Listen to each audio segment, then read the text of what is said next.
আপনার বিপদ কোনোভাবেই ছাড়ছে না, আপনার মনের আশা পূরণ হচ্ছে না এবং আপনার থেকে বালা মুসিবত কোনো কিছুই কাটছে না, তাহলে আমি আপনাকে বলবো যে আপনি এই দোয়াটা করুন। এখানে তিনটা ছোট আমি আপনাকে আমল শিখিয়ে দিব। এই আমলগুলো যদি আপনি ঠিকমতো করেন, ইনশাআল্লাহ আপনার দেখবেন আর কোনো কিছু করা লাগবে না। দোয়া হিসেবে এই আমলটা করলেই হবে। আমি নিজেও এর ফল পেয়েছি এবং তার আগে আমি একটা ভিডিও বানিয়েছিলাম। এইখানে অনেক কমেন্টস এসেছে যে ভাই, আমি আপনার এই দোয়াগুলো আমল করার কারণে আল্লাহ তাআলা আমার জন্য যথেষ্ট হয়ে গেছেন, আমার সকল বিপদ আপদ কেটে গেছে, আমার রিজিকের সমাধান হয়ে গেছে, আমার ঋণ দেওয়ার ব্যবস্থা হয়ে গেছে, আমার ব্যবসায় বরকত হয়ে গেছে। আপনার যদি ঠিক এমন দেয়ালে পিঠ থেকে যায়, কোনো দিকে আর কোনো রাস্তা দেখতেছেন না, বাঁচার আর কোনো সুযোগ আপনি দেখতেছেন না, কোনোভাবেই কোনো কিছু আপনার পিছু ছাড়ছে না, তাহলে আমি আপনাকে বলবো আপনি এই ছোট্ট তিনটা আমল সবসময় নিজের সাথে কানেক্ট করে নেন।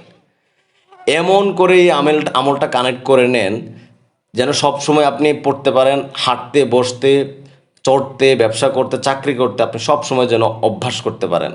কারণ এই আমলগুলো এত ছোট আমল, আপনি সবসময় পড়তে পারেন। এমন কোনো সমস্যা নাই যেটা কাটবে না, আমি আপনাকে গ্যারান্টি দিচ্ছি। তবে আপনি আল্লাহ তাআলার উপর পরিপূর্ণ বিশ্বাস রেখে এই আমলগুলো করতে হবে। আল্লাহ তাআলা আমাদেরকে অনেক দিক নির্দেশনা দিয়ে দিয়েছেন পবিত্র কোরআনের মধ্যে, এবং নবী করিম সাল্লাল্লাহু আলাইহি ওয়াসাল্লাম অনেক দোয়া আমাদেরকে শিখিয়ে গেছেন। সেই দোয়াটার মধ্যে এই দোয়াটা একটা অন্যতম দোয়া। দেখেন, আল্লাহ তাআলা এমন দোয়া চায় যেটা হচ্ছে কোয়ালিটিফুল এবং যার কোয়ান্টিটিও বেশি হবে। ছোট আমল কিন্তু ওই রকম হবে।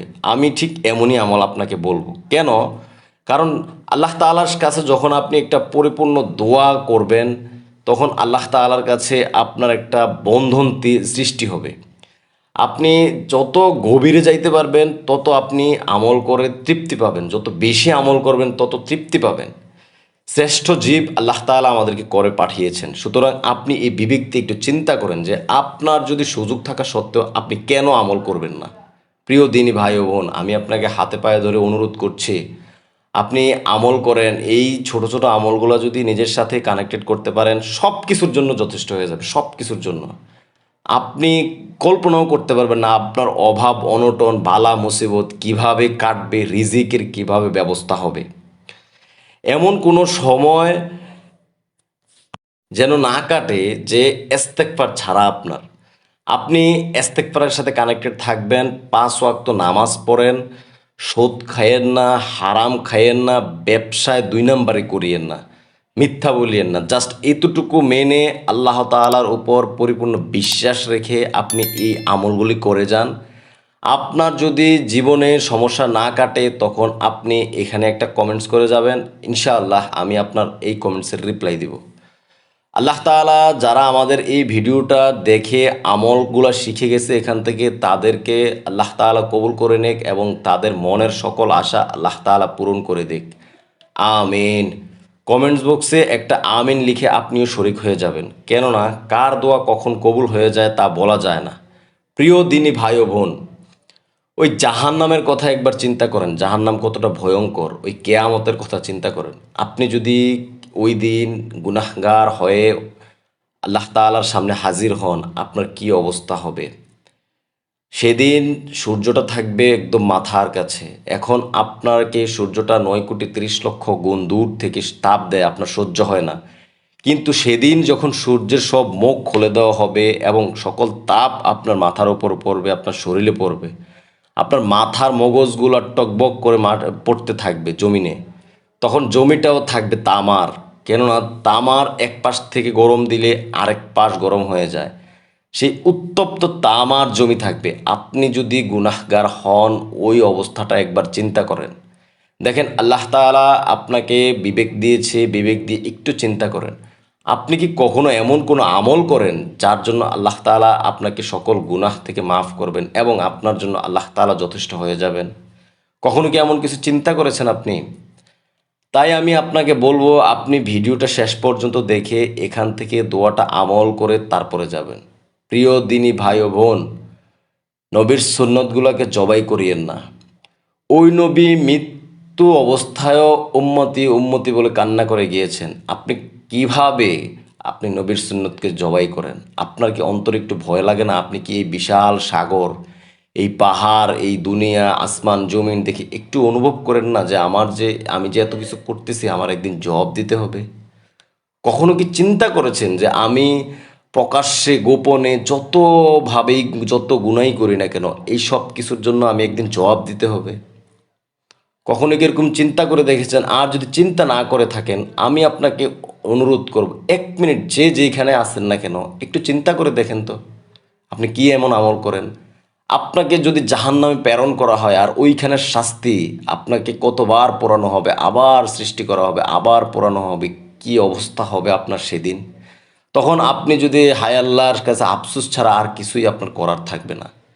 তাই আমি আপনাদের জন্য অনেক কিছু ঘেটে ঘুটে বই হাদিস ঘেটে আপনাদের জন্য দোয়া সংগ্রহ করে ছোট ছোট দোয়া এইখানে দিয়ে থাকি। কারণ আমার ধারায় যদি আপনি একটা আমল দোয়া শিখতে পারেন আর সেটা যদি আমল করেন আপনি, তার সওয়াব কিন্তু আমিও পাবো। তদ্রূপ আপনিও যদি শিখে কাউকে শিখাতে পারেন অথবা কাউকে আপনি এই ভিডিওগুলো শেয়ার করে দিয়ে দেখাইতে পারেন, উনি যদি আমল করে আপনিও ওখান থেকে সওয়াব পাবেন। প্রিয় দিনী ভাই ও বোন, ইসলামে অনেক ছোট ছোট দোয়া আছে। এই দোয়াগুলোর সাথে আপনি সবসময় কানেক্টেড হওয়ার চেষ্টা করেন। দেখেন এগুলো এত ছোট দোয়া যে আপনার সবসময় বই হাতে নিয়ে ঘুরতে হবে, মুখস্থ হবে না, মোবাইলে দেখতে হবে এমন না। এগুলো একটু একবার এক নজর যদি আপনি শোনেন পড়েন, ইনশাআল্লাহ সবগুলো আপনার মুখস্থ হয়ে যাবে। আপনি একটু আমল করেই দেখেন না কেন? আপনি আমার কথা তো বিশ্বাস করা দরকার নেই, আপনি আল্লাহ তাআলার উপর পরিপূর্ণ বিশ্বাস রেখে আপনি আমল করে দেখেন তার রেজাল্ট কি হয়। আমি ভিডিওটা আর দীর্ঘায়িত না করে সরাসরি 3টা আমল কি আমি ওগুলো আপনাকে শিখিয়ে দেব, কখন আমল করতে হবে সেটাও আমি বলে দেব। দেখতে থাকুন ভিডিওটি। সেই আমলগুলো হচ্ছে এই 3টা ইস্তেগফার। দেখেন প্রথম ইস্তেগফারটা হচ্ছে আস্তাগফিরুল্লাহ। 2 নম্বর ইস্তেগফারটা হচ্ছে সুবহানাল্লাহ। 3 নম্বর ইস্তেগফারটা হচ্ছে আলহামদুলিল্লাহ। দেখেন এই ইস্তেগফারগুলো কিন্তু এতই ছোট যে আপনি যে কোনো অবস্থাতেই পড়তে পারবেন। ধরেন আপনি হাঁটতেছেন অথবা বাজারে বা বসে আছেন, আপনি আস্তাগফিরুল্লাহ আস্তাগফিরুল্লাহ আস্তাগফিরুল্লাহ বা সুবহানাল্লাহ পড়তে পারবেন। আর আরেকটা পরামর্শ আমি আপনাকে দেব, যে কোনো সিচুয়েশনে আলহামদুলিল্লাহ পড়ার অভ্যাস করেন। যেই কোনো সিচুয়েশন আপনি থাকেন না কেন, আপনি ভালো অবস্থানে থাকেন, খারাপ অবস্থানে থাকেন, আপনার জীবন নিয়ে টোটালি আলহামদুলিল্লাহ আল্লাহ তাআলার শুকরিয়া করেন, ইনশাআল্লাহ দেখবেন যে আপনি মনের মধ্যে আলাদা একটা শান্তি পাচ্ছেন। দেখেন পড়েন তো 3বার পড়েন, আস্তাগফিরুল্লাহ সুবহানাল্লাহ আলহামদুলিল্লাহ। একবার যদি আপনি ইস্তেগফার পাঠ করেন 10টা নেকি লাভ হবে, আপনার 10টা গুনাহ মাফ হবে এবং 10টা রহমত নাজিল হবে। সুতরাং এইগুলার পাওয়ার এত বেশি, যেই কোনো অবস্থাতেই পড়ার চেষ্টা করেন। এগুলো পড়তে আপনার অজু লাগবে না, আপনি ধ্যানে বসতে হবে না, যে কোনো অবস্থাতে পড়তে পারবেন। আর যে কোনো অবস্থায় পড়ার যদি অভ্যাসটা করতে পারেন ইনশাআল্লাহ দেখবেন সকল কিছুতে আপনার জন্য আল্লাহ তাআলা যথেষ্ট হয়ে গেছে। অনেকেই এগুলা আমল করে অনেক বিপদ আপদ থেকে নিজের জীবনকে পরিবর্তন করতে পারেছেন। সুতরাং ভিডিওটি ভালো লাগলে শেয়ার দেন, শেয়ার দিয়ে পরিবার পরিজন আত্মীয় স্বজন যারা আছে তাদেরকে এগুলা আমলের যে ফজিলাত আছে সেগুলো সম্পর্কে জানার সুযোগ করে দেন এবং আমল করার সুযোগ করে দেন। আসসালামু আলাইকুম ওয়া রাহমাতুল্লাহি ওয়া বারাকাতুহু।